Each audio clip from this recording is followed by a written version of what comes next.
Hello friends, I am Wasim. स्वागत है आप सभी का मेरे YouTube channel study with Wasim पर। आज हम फिर से हिस्ट्री का न्यू क्वेश्चन आंसर सीरीज करेंगे। ये सभी क्वेश्चन एंड आंसर आपके लिए बहुत ही महत्वपूर्ण होने वाला है, क्योंकि इसमें हमने उन्हीं क्वेश्चंस को ऐड किया है जो कि हर बार किसी न किसी एग्जाम में रिपीट होता है। अगर आप भी CGL, CHSL, MTS, SSC GD, railway या फिर कोई भी स्टेट PSC की तैयारी कर रहे हो तो ये वीडियो आपके लिए ही है। तो वीडियो को एंड तक देखें, और अगर अभी तक आपने मेरे चैनल को सब्सक्राइब नहीं किया तो चैनल को सब्सक्राइब कर दीजिए और बेल आइकन को प्रेस कर दीजिए। तो चलिए स्टार्ट करते हैं।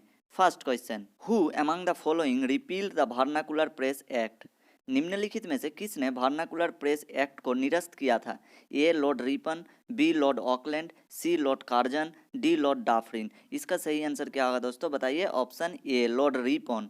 लॉर्ड रिपन ने वर्नाकुलर प्रेस एक्ट को निरस्त किया था। कब किया था? 1881 में। और यहाँ पे हमें ये भी याद रखेंगे कि वर्नाकुलर प्रेस एक्ट की सूचना किसने की थी? लॉर्ड लीटन ने 1878 में। जब इस एक्ट को पास किया गया था तब अंग्रेजी अखबारों की संख्या 20 थी और वर्नाकुलर अखबारों की संख्या 200 थी। इस अखबार ने लोगों को राजनीतिक मामलों में जागरूक किया और फिर धीरे धीरे लोगों ने अपने अधिकारों के बारे में सवाल पूछना शुरू किया। ये हम याद रखेंगे। Next, in 1920 which organisation change its name to Swaraj सभा?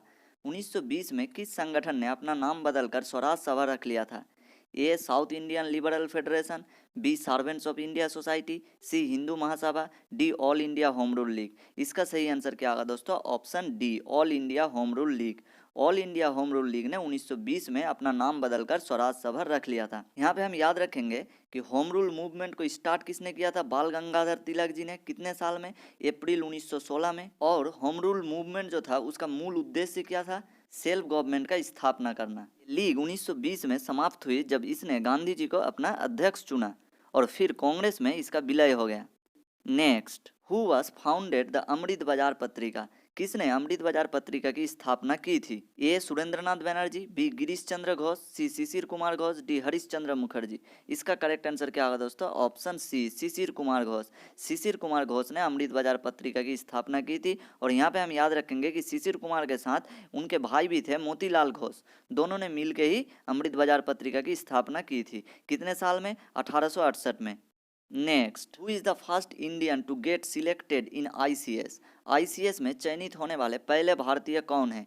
ए Sarojini Naidu, B Surendranath Banerjee, C Satyendranath Tagore, D Chittaranjan Das. इसका करेक्ट आंसर क्या होगा दोस्तों? Option C Satyendranath Tagore. Satyendranath Tagore ICS में चयनित होने वाले पहले भारतीय थे। और यहाँ पे हम याद रखेंगे कि सत्येंद्रनाथ टैगोर कौन थे? रविंद्रनाथ टैगोर के बड़े भाई, जिसका सिलेक्शन कब हुआ था ICS में? 1863 में। और ICS को इंडिया में स्टैब्लिश किया गया था कौन सा एक्ट के द्वारा? इंडियन सिविल सर्विस एक्ट 1861 के द्वारा। ये सब हम याद रखेंगे। Next, which journal brought out by Abul Kalam Azad? Abul Kalam Azad ने कौन सी पत्रिका निकाली थी? A Comrade, B Som Prakash, C Al Hilal, D Vande Mataram. इसका करेक्ट आंसर क्या होगा दोस्तों? ऑप्शन सी अल हिलाल। अबुल कलाम आजाद ने अल हिलाल पत्रिका निकाली थी।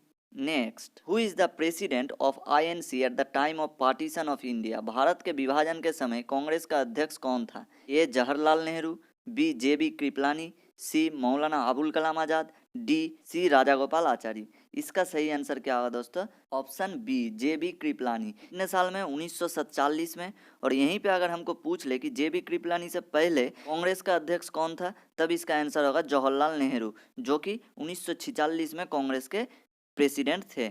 और अगर पूछ ले कि JB कृपलानी के बाद इंडियन नेशनल कांग्रेस का प्रेसिडेंट कौन था, तब इसका आंसर होगा पट्टभी सीतारामैया, जो कि 1948 और 1949 में इंडियन नेशनल कांग्रेस के प्रेसिडेंट थे।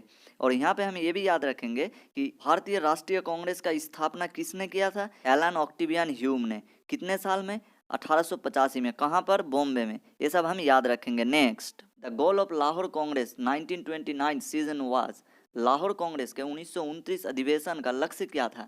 ए complete independence for India, B self government for India, C federal government for India, D local self government for India.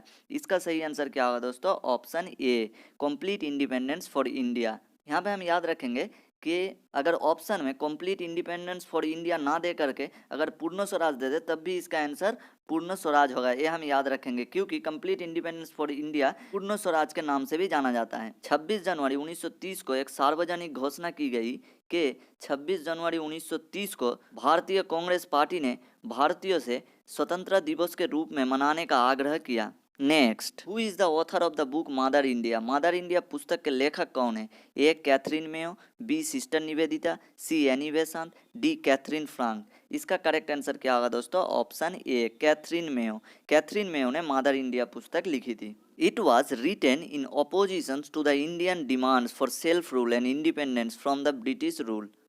Next, who is the nationalist leader to be elected as a Speaker of Central Legislative Assembly in 1925? 1925 में केंद्रीय विधानसभा के अध्यक्ष के रूप में चुने जाने वाले राष्ट्रवादी नेता कौन है? ए वल्लभ भाई पटेल, बी चित्तरंजन दास, सी विट्ठल भाई पटेल, डी मोतीलाल नेहरू। इसका सही आंसर क्या होगा दोस्तों? ऑप्शन सी विट्ठल भाई पटेल। विट्ठल भाई पटेल 1925 में केंद्रीय विधानसभा के अध्यक्ष के रूप में चुने जाने वाले राष्ट्रवादी नेता थे। Vitthal bhai Patel is the co founder of Swaraj party and also the elder brother of Sardar Vallabh bhai Patel. Next, Which freedom fighters died in jail due to hunger strike? Jail में भूख हड़ताल के कारण किस स्वतंत्र सेनानी की मृत्यु हुई थी? ए जतिन दास, बी सुभाष चंद्र बोस, सी बिपिन चंद्र पाल, डी भगत सिंह। इसका करेक्ट आंसर क्या होगा दोस्तों? ऑप्शन ए जतिन दास। जतिन दास के भूख हड़ताल के कारण जेल में मृत्यु हुई थी। कौन सा जेल में? तब इसका आंसर होगा लाहौर जेल में। कितने साल में? 1929 में। 63 दिन के भूख हड़ताल के बाद उनकी मृत्यु हुई थी। हम याद रखेंगे। नेक्स्ट, न्याय दर्शन वॉज प्रोपागेटेड बाय। न्याय दर्शन का प्रचार किसके द्वारा किया गया था? ए कनाद, बी कपिल, सी गौतम, डी जामिनी। इसका करेक्ट आंसर क्या होगा दोस्तों? ऑप्शन सी गौतम के द्वारा न्याय दर्शन का प्रचार किया गया था। यहाँ पे हम याद रखेंगे टोटल में 6 दर्शन है। वो 6 दर्शन कौन कौन से हैं? वैशेषिक दर्शन का प्रचार किया गया था कनाद द्वारा, संख्या दर्शन का प्रचार किया गया था कपिल द्वारा, योगा दर्शन का प्रचार किया गया था पतंजलि द्वारा, पूर्व मीमांसा जो दर्शन है उसका प्रचार किया गया था जैमिनी द्वारा, और उत्तर मीमांसा जो दर्शन है उसका प्रचार किया गया था वेदव्यास द्वारा। ये सब हम याद रखेंगे। Next, which one of the following did Sardar Vallabh bhai Patel play a leading role? निम्नलिखित में से किस में सरदार वल्लभ भाई पटेल ने प्रमुख भूमिका निभाई थी?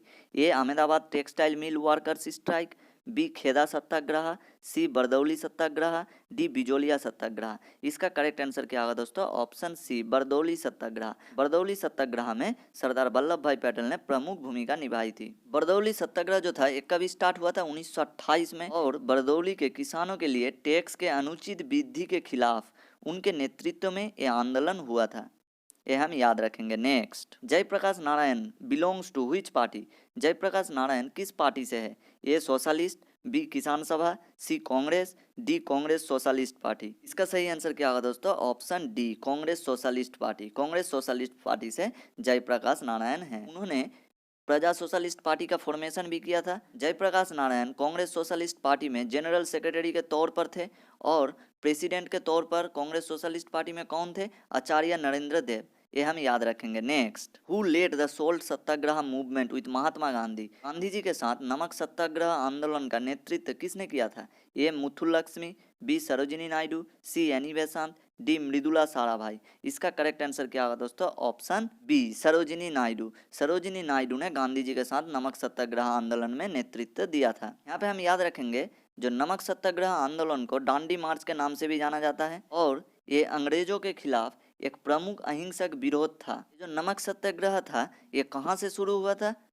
साबरमती आश्रम से 12 मार्च 1930 को, एंड खत्म हुआ था 5 अप्रैल 1930 को डांडी में पहुंचकर। ये हम याद रखेंगे। Next, the silver coins of Gupta period were known as. Gupta काल के चांदी के सिक्के को क्या कहा जाता था? ए सतमाना, बी दिनार, सी रुपया का, डी कारसापन। इसका करेक्ट आंसर क्या होगा दोस्तों? ऑप्शन सी रुपया का। गुप्त काल के चांदी के सिक्के को रुपया का कहा जाता था। और यहाँ पे हम याद रखेंगे कि गुप्त काल में सोने की सिक्के को क्या कहा जाता था? दिनार। ये हम याद रखेंगे। Next, who was the chief architect of reconciliation between the extremist and moderates? चरमपंथी और नरमपंथियों के बीच सुलह का मुख्य सूत्रधार कौन है? A Firoz Shah Mehta, B Mohammad Ali Jinnah, C Madame Cama, D Annie Besant. इसका करेक्ट आंसर क्या होगा दोस्तों? Option D Annie Besant. Annie Besant नरमपंथी और चरमपंथी के बीच सुलह का मुख्य सूत्रधार थे। हम याद रखेंगे कि नरमपंथी और चरमपंथी के बीच स्प्लिट कब हुआ था? 1907 में सूरत सेशन में। और सूरत सेशन में प्रेसिडेंट कौन थे? रासबिहारी घोष। यहाँ पे हम ये भी याद रखेंगे कि एक्सट्रीमिस्ट और मॉडरेट कब रीयूनाइटेड हुए थे? 1916 में लखनऊ सीजन में। लखनऊ सीजन के प्रेसिडेंट कौन थे? अंबिका चरण मजूमदार। ये हम याद रखेंगे, एग्जाम के दृष्टिकोण से बहुत ही इंपॉर्टेंट है। Next, where had Baba Ramchandra organise the farmer? Baba Ramchandra ने किसानों को कहाँ संगठित किया था?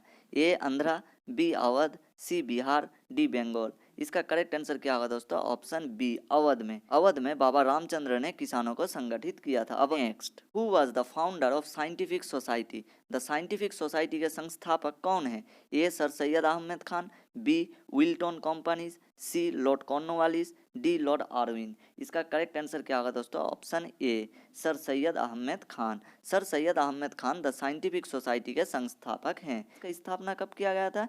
1864 में। और यहाँ पे हम याद रखेंगे कि sir Syed Ahmad Khan Mohammedan Anglo Oriental College के भी फाउंडर हैं, जिसका स्थापना किया गया था 1875 में, लेकिन बाद में 1927 से इसे अलीगढ़ मुस्लिम यूनिवर्सिटी के नाम से जाना जाता है। ये हम याद रखेंगे। Next, who were the first European to reach India for trade? व्यापार के लिए भारत पहुंचने वाले प्रथम यूरोपीय कौन थे? ए ब्रिटिश, बी डच, सी फ्रेंच, डी पोर्तुगीज। इसका करेक्ट आंसर क्या होगा दोस्तों? Option D, Portuguese. पोर्तुगीज सबसे पहले व्यापार के लिए भारत आए थे। वास्को दा गामा पहले यूरोपियन थे जो कि भारत में आए थे 1498 में। कहाँ पर? कालीकट बंदरगाह पर। और यहाँ पे हम याद रखेंगे कि कालीकट के राजा कौन थे?